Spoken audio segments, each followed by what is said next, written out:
Hai guys, balik sama gue William Sudana. Dan video kali ini kita bahas perjalanan XRP. Setelah video gue yang terakhir itu ngebahas tentang XRP dan setelah dirilis langsung hit sesuai dengan analisa gitu ya.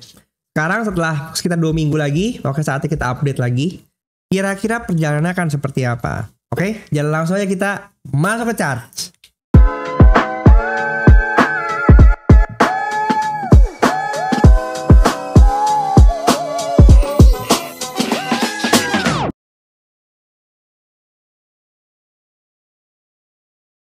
Oke, sebelum kita masuk ke chart, gue coba untuk compile ya. Sebenarnya ada berita apa aja belakangan ini yang akan bisa kita cari confluence-nya.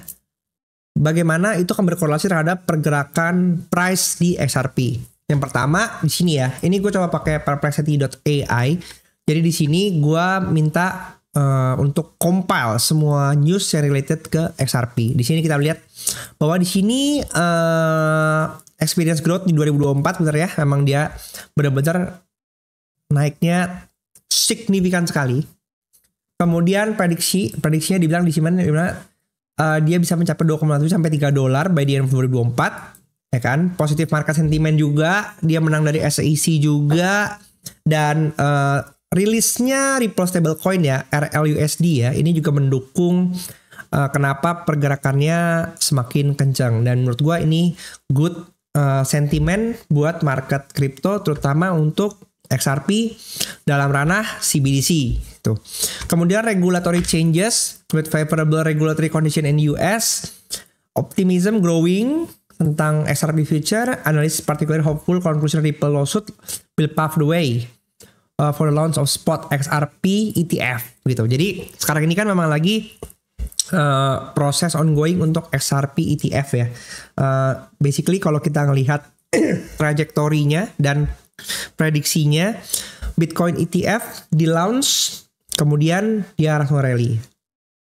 Ethereum ETF di launch langsung rally.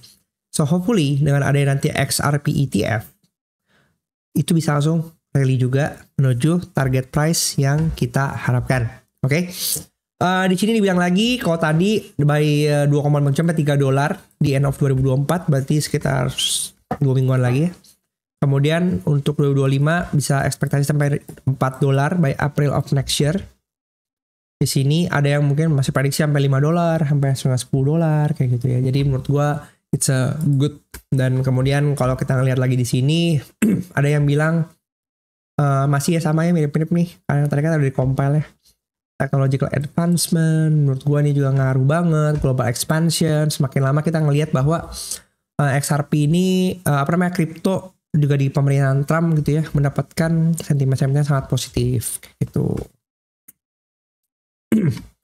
Tapi volatility pasti masih ada, road ahead masih ada, maka itu sabar. Kalau kita langsung lihat ke chartnya gitu, kemarin ada yang komen juga ya bahwa chartnya jangan pakai yang itu. Oke, sekarang kita pakai yang ini, XRP USD yang dari kripto. Sehingga kita bisa ngelihat pergerakan ATH XRP yang adanya di 3,3 ya. Nah, ini yang kalian pengen kan? Kita ngelihatnya dari point of view 3,3, bukan XRP yang ATH-nya di 2021 kemarin nih, yang dia ada di 1,9. Oke, pas banget 1,9 itu kemarin udah dijemput. Oke, langsung lari kencang bam sampai 2,9 ya. 2,9 ya. 2,9 guys. Kemarin gue udah sempet TP seperti plan gue. XRP gue bertahap keluar di 2,3, 2,4, 2,6 gitu. Ada sisa beberapa koin lagi masih mungkin parsial 50% kayak yang keluar ya.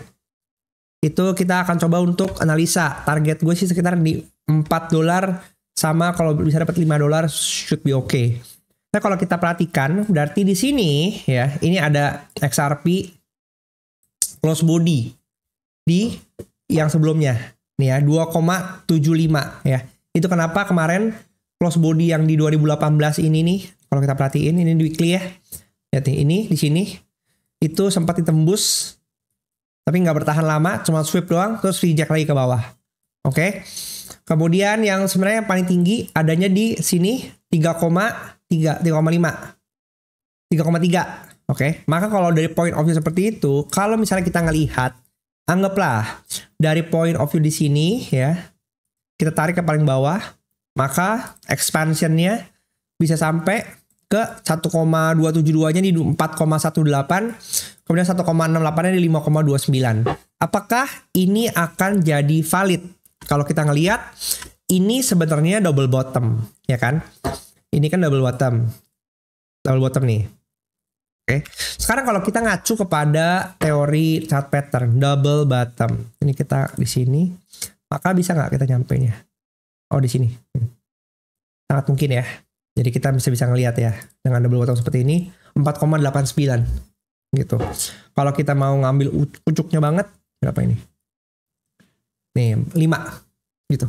Jadi kalau misalnya kita perhatikan $5 berdasarkan chart pattern di weekly ini, menurut gue sih valid ya.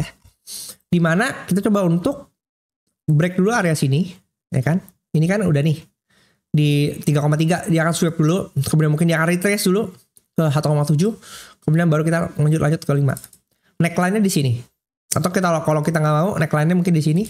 Kalau kita perhatiin sekarang, sebenarnya target kita kan ini berarti di sini XRP ATH ya 3,3. Ya break dulu sini. Tapi sekarang kalau kita perhatikan, ini weekly-nya ini lagi konsolidasi, gitu. Nah, ini menurut gue bagus kalau dia konsolidasi dulu. Karena kalau misalnya dia nggak bikin base yang kuat di sini, maka probability ketika dia turun ke sini bisa turunnya jauh banget nih guys. Bisa ke mana nih? Bisa ke sini lagi masa 0,6 lagi. Ya of course kita nggak mau lah ya. Untuk bisa turun sejauh itulah ya. Gitu. Nah ini area yang last base-nya di sini, maka 1,7 1,2 itu bisa jadi area yang bisa dikunjungi. Gitu. Menurut gua ini oke juga sih. Kalau misalnya di weekly ini juga kita ngelihat adanya fair value gap ya di sini 1,62, maka ini bisa jadi confluence untuk kita lihat pergerakan jatuhnya. Kalau misalnya mau jatuh gimana jatuh kayak gitu. Paling nggak ditutup dulu lah. Ini sih kalau kita perhatikan di candle yang ini, nih weekly di sini ke sini ya, kayaknya 50% udah tutup sih. Nih kita lihat ya, 50% udah tutup ya, 618, 50% di sini, ya oke lah gitu. Tapi udah mulai nutup sedikit gitu. Bisa jadi dia rally lagi. Tapi kalau kita coba cari untuk dengan confluence yang lain, karena ini terlalu tegak banget, jadi kita bisa basically nggak bisa ngapa-ngapain juga sih, ya kan? Oke, tadi kalau kita tandain sedikit di area di sini ya 1,6 ini, 1,6 ini, maka kalau kita turun ke daily kita ngelihat di sini ada base kecil ya. Base kecil ini bisa menjadi area penopang base daily. Karena setelah dia ini rally, base rally ya, maka dia bisa retest ke sini dulu. Base di sini untuk dia lanjut lagi ke atas gitu. Nah, tapi kalau misalnya kita acuin lagi, apakah ini bisa berpotensi menjadi penan? Nah, terjadi karena dia berulang-ulang ya. Ini area cukup kuat nih, 2,23. Ini lumayan kuat ya kalau kita perhatiin ya. Ini di sini nih. Itu masih belum reject lagi. Dia cuma sweep doang. Reject lagi. Maka dengan kalau misalnya kita mengacu juga ke seperti ini tiangnya, maka kita bisa lihat hopefully dia bisa ngambil ke sini. Ini berapa ini? Banyak skenario sebenarnya kalau menurut gua. Tergantung dari sentimennya dia mau lari, price marketnya mau ke mana. Nah 3,7 ini udah break 3,3 ini. Nah dengan posisi seperti ini probably bisa jadi narasinya bisa dibentuk kayak gitu dulu. Bisa jadi dia naik dulu ke atas, ya kan? Ambil ini seperti yang tadi gue share di awal, kemudian dia retest ke bawah, baru kemudian naik lagi. Gitu. Oke? Itu skenario yang kedua. Oke, coba kita ambil pendekatan dari sisi lain lagi. Kita ambil coba dari BBMA. Mungkin ada nggak ya trading pakai BBMA? Kalau kita perhatiin sekarang, ini di weekly candle-nya momentum. Oke, ini momentum. Ini udah masuknya ekstrim, ditolak di sini, tolak sini. bisa jadi area selanjutnya adalah ketika kita melihat seperti ini kan udah mulai masuk lagi ya. Nih di daerah sini ketolak lagi dia di 2,4 ini ketolak. Maka target selanjutnya adalah area di sini. Nih, MA low-nya yaitu di 1,8. Oh, cocok banget nih dengan area yang saat ini kita marking 1,6, ini 1,8 di sini ada areanya. Ini ada MA low ya. MA 5 low weekly BMA. Gitu. Maka kita bisa mengacu pada sini. Kita perhatikan berarti kalau misalnya kita ngomong ini BMA-nya ekstrim, kita ngelihat di daily-nya ada apa. Di daily-nya kita perhatikan, ini hapus dulu, ini hapus dulu, ini hapus dulu, ini hapus dulu. Kalau kita perhatikan di sini, ini daily-nya sudah MHV ya. Market hilang volume, ini momentum ekstrim. Dia coba re-entry di sini, ada full setup nih. Kemudian dia coba untuk momentum lagi, ketahan. Kemudian dia CSAK, sell. Oke, maka kita bisa tunggu kalau misalnya kita asumsikan bahwa dia akan ngambil re-entry buy di weekly, yang dimana tadi itu area 1,8 di sini ya. Ini ya, 1,8. Maka area ini 2,35 sampai MAH ini 2,474 ini akan bisa jadi area sell kita. Dia ke sini. Kalau misalnya kita coba untuk short di sini, anggaplah dia kita CSL di sini ya 2,28. Nah, kita bisa dapat sekitar berapa nih? 1,78 21% ya untuk MA low di sini. Itu. Untuk kita memvalidkan apakah dia posisi dianya ini M2 MHV atau belum, kita ngelihat di sini ya, di sini. Ini mana CSAK-nya, kita ngelihat di area di sini. Lihat hijau. Tampaknya di sini ekstrim, ini momentum ya. Jadi bisa kita anggap ini sebagai valid CSAK ya. Jadi dia di sini udah momentum sell, momentum ya. Ini nggak ekstrim, momentum. Dia re-entry. Kemudian bisa kita lihat nih. Mungkin dari sini dia masih sideways juga. Dia bisa jadi akan kejar ke sini. Oke, masuk ke dalam ini kita baru terjun lagi. Oke.